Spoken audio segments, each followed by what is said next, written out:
કચ્છના ધોરડોમાં મંગળવારથી G20 summit અંતર્ગત tourism working કમિટીની બેઠક શરૂ થશે। 3 દિવસની આ બેઠકમાં 20 દેશોમાંથી અલગ અલગ 100થી વધુ પ્રતિનિધિઓ ઉપસ્થિત રહેશે। વિશ્વભરની અન્ય પ્રવાસન સંસ્થાઓ સાથે જોડાયેલા પ્રતિનિધિઓ પણ બેઠકમાં જોડાશે। મુખ્યમંત્રી ભૂપેન્દ્ર પટેલ અને કેન્દ્રીય મંત્રી પરસોત્તમ રૂપાલા સહિત પ્રવાસન વિભાગના અધિકારીઓ ઉપસ્થિત રહેશે। આ બેઠકમાં તમામ દેશોના પ્રતિનિધિઓ પ્રવાસન વિકસાવવા માટે પોતે કરેલા પ્રયાસોની વાત પણ મૂકશે અને ચર્ચા પણ કરશે।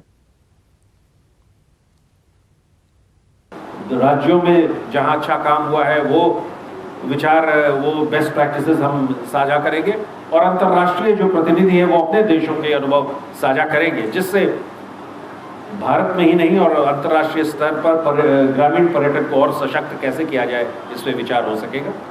वाइट रन में उनके लिए एक टूर रखा गया है।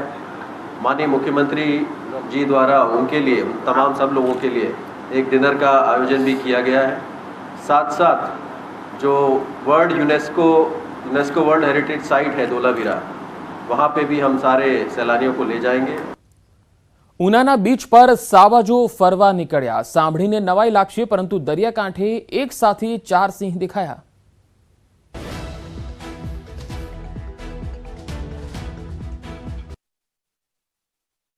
રણહેંગ વિસ્તારમાં તો સિંહની લટાર સાંભળી હશે, પરંતુ સાવજો હવે છેક દરિયાકાંઠા સુધી લટાર મારતા દેખાયા।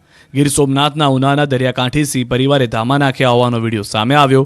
નવા બંદર ગામે બની રહેલી જેટી વિસ્તારમાં સિંહ જોવા મળતા સિંહ પ્રેમીઓમાં કુતૂહલ સર્જાયું। જેટી વિસ્તારમાં 1-2 નહીં પણ 4 સિંહની લટાર જોવા મળી હતી।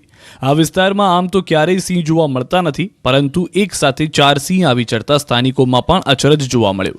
દ્રશ્યોમાં જોઈ શકાય છે કે એક પછી એક એમ 4 સિંહ જાણે કે દરિયાકાંઠે ફરવા નીકળ્યા હોય એમ લટાર મારતા દેખાયા। એક સાથે 4 સિંહની સવારી અને એ પણ દરિયાકાંઠે। આ દ્રશ્યો જોઈને લાગે કે હવે માત્ર ગામની ગલીઓમાં જ નહીં પણ દરિયાઈ વિસ્તારમાં પણ સિંહના આટાફેરા વધતા જાય છે। ડરામણો દીપડો પાંજરે પુરાતા રાહત થઈ। તાપીના ખાંભલા પંથકમાં દીપડાનો હાહાકાર હતો। તાપીનું ખાંભલા પંથક જાણે કે દીપડાનું અભયારણ્ય હોય એમ અહીં છાશવારે દીપડા દેખાડે છે। છેલ્લા 3 દિવસમાં આ વિસ્તારમાંથી 2 દીપડાને વન વિભાગે સકંજામાં લેતા લોકોને રાહત થઈ। 8 વર્ષનો કદ્દાવર દીપડો પાંજરે પુરાઈ ગયો છે। ખાંભલા ગામ વિસ્તારમાં અત્યાર સુધીમાં 25 દીપડા સરકારી ચોપડે નોંધાઈ ચૂક્યા છે। આ વિસ્તારમાં દીપડાની એટલી હદે દહેશત છે કે ખેડૂતો ખેતરે જતા પણ ફફડે છે।